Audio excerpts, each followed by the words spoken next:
to read it mainly because of some of the other books I've read lately, namely that one from Weird Tales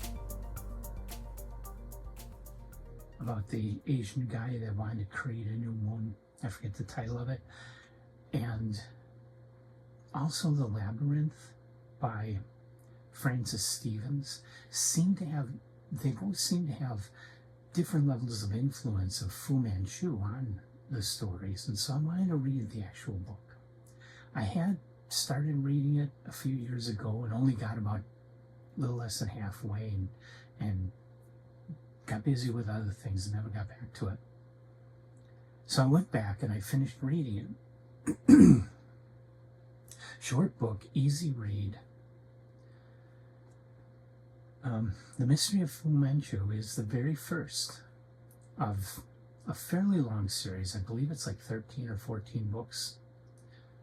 The original ones anyway. There were some that were written by other authors, but the ones written by Rohmer, I think there's 13 of them. And this first one, The Mystery of Fu Manchu, which here in the United States is often titled The Insidious Fu Manchu. It was first published in 1913 in Britain. Rohmer is an English author. And he had published other mystery and weird and occultish fiction before Fu Manchu. I believe he started publishing back in the 1890s.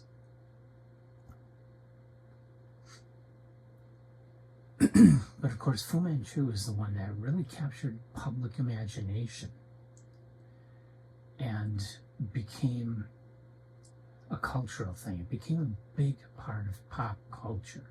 You know, Fu Manchu became one of those villains like Dracula and the Invisible Man and the other monstrous villains of that time period from early 1900s on, really up into the 1970s. Fu Manchu was still one of those famous monsters, famous villains.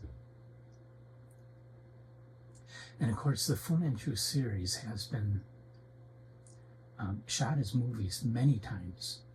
Starting in the silent era, I don't know much about those. I just know there was a whole series of Fu Manchu novels that were all silent. And then in the early 1930s, they shot one that was a talkie starring Boris Karloff as Fu Manchu, which, I mean, Boris Karloff did a great job, but, you know, that wouldn't have been my choice. And then later on, Hammer Films shot a whole bunch of Fu Manchu movies, like 4 or 5, I think, with Christopher Lee playing Fu Manchu.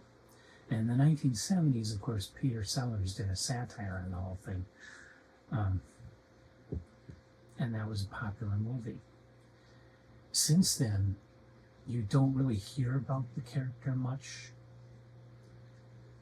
And I think the main reason why Fu Manchu has faded as one of those famous pop culture villains is because, frankly, it's pretty racist.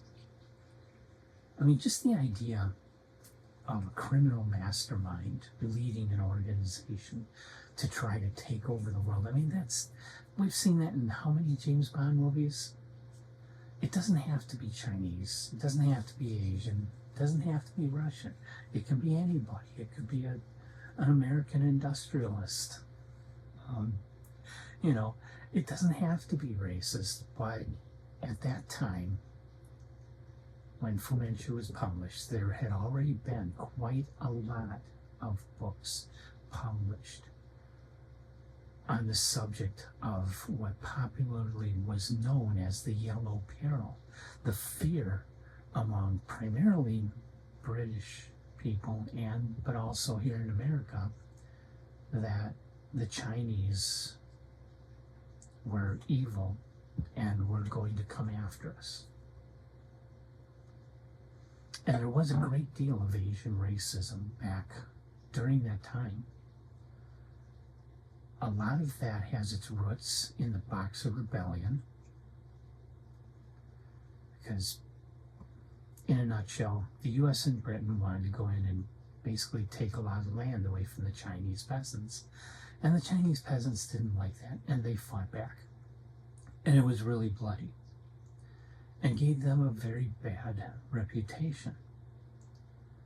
For a very long time after that, Westerners were extremely racist towards Asian people. Unfortunate, but it's history. And this book is smack dab in the center of that whole period of racism towards the Yellow Peril.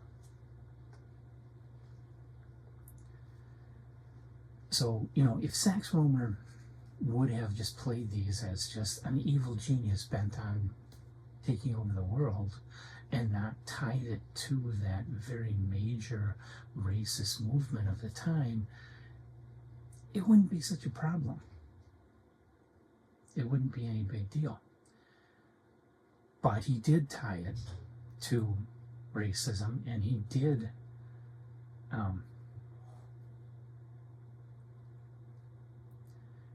put it dead center in that whole racist movement. And so the books are, and in the books, he does talk about Asians being evil, and Fu Manchu is more evil than the usual Chinese. It gets pretty bad at moments. But reading it, I found that it was a really fun story. The basic synopsis, which I haven't gotten to yet, basic synopsis is that you have an investigator and his doctor friend. Right away, that should be ringing bells in your head. Remember, Sherlock Holmes was first published in 1887. And by 1913, Sherlock Holmes was a big deal, especially in Britain. So, a British investigator and his doctor friend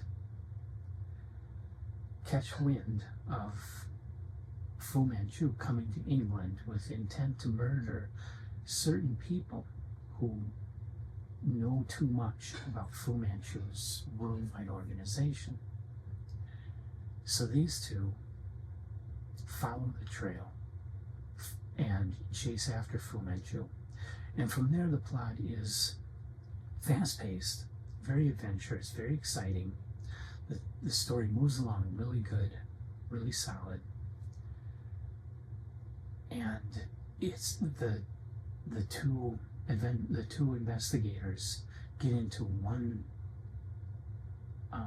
trap after another in trying to catch Fu Manchu. They think they've got him, but Fu Manchu has outwitted them, and boom, they're in a trap fighting for their lives. And that all is very, very exciting. Like I say, fast-paced, well-plotted, moves really well. Well-written, the adventures, the excitement, the situations, it all is pretty well written. What isn't well written, though, is characters. The characters are pretty flat. Okay. Which forces this to be pretty standard pulp adventure. And I'm sure you've already figured out that this is Rohmer what must have been borrowing upon, or inspired by, I should say, Sherlock Holmes and Watson. I don't see any other way. It's so similar. And Fu Manchu is Moriarty.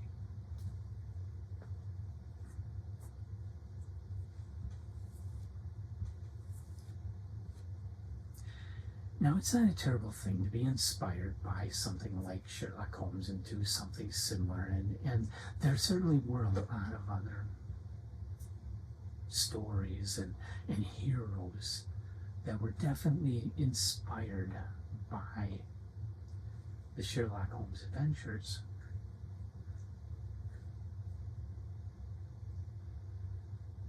But in this case, of course, Sherlock Holmes is the better, superior stories and books.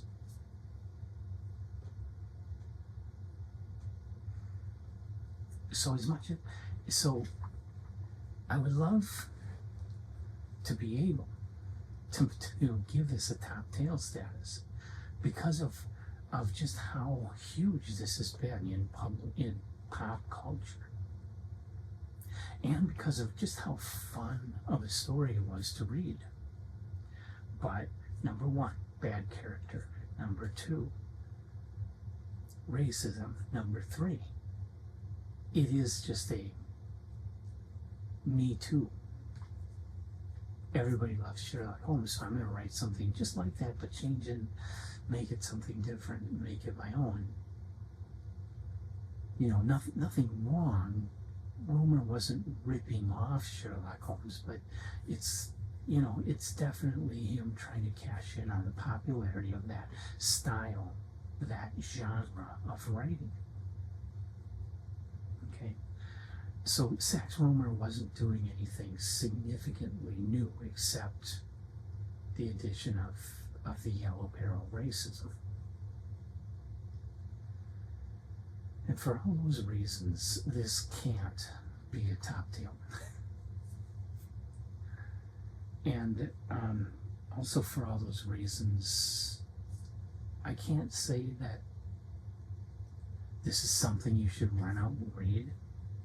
It's one it's hard to recommend because the only people that should read it are people who like the older pulp style fiction. You know, someone who loves Edgar Rice Burroughs is probably going to love most of the Fu Manchu thing, except not going to love the racism. And that's going to be the catching point for pretty much everybody today is the Asian racism. So many people are just going to say no, hell no, you know. But if you can overlook that, if you can approach it like you would a James Bond story, only it's not James Bond, and it's not in the 1960s, it's, you know, these two investigators in 1913. So if you can overlook the racism and overlook the pulp style writing, if you're somebody that likes pulp style writing, you know, for the quaintness of it and the fun of it, then yeah, I would recommend this story to you. But if you're going to be troubled by the racism, if you're going to demand better characterization, and if you're going to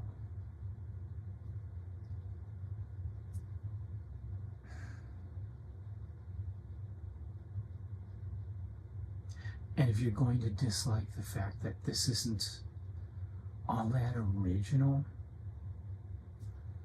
then you're not going to like it. It's not for you.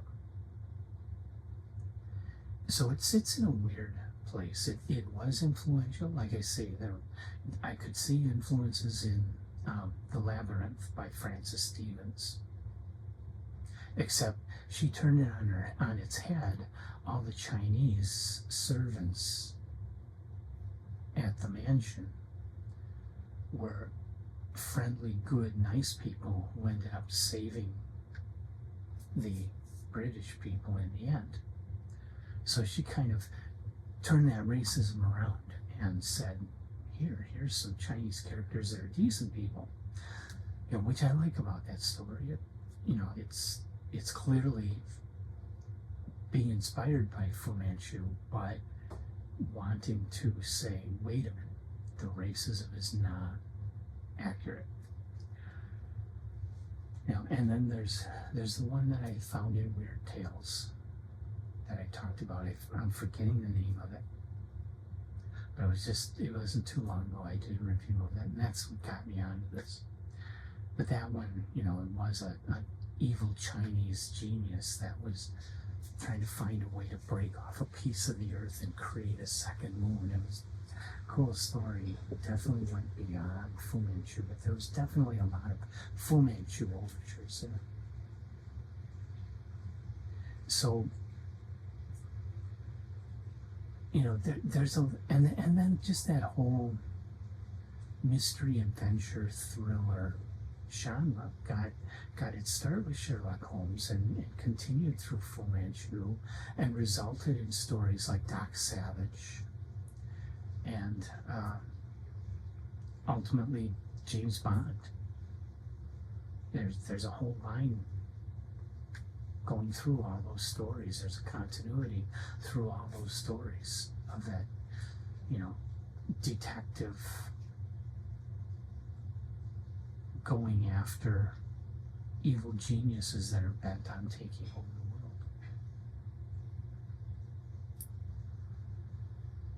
So I actually, like I say, I'm able to overlook politically non-correct things in books and just like the rest of the book. And I did that with this, and I found myself enjoying it, having fun. And I may continue reading Fu Manchu books. We'll see. Time and finances will ultimately determine that one. But I did enjoy reading this. I'm glad I did read this. But as far as it being a great classic, as far as this being a top tale, I'm going to say not quite, because there are issues here. There are problems with this.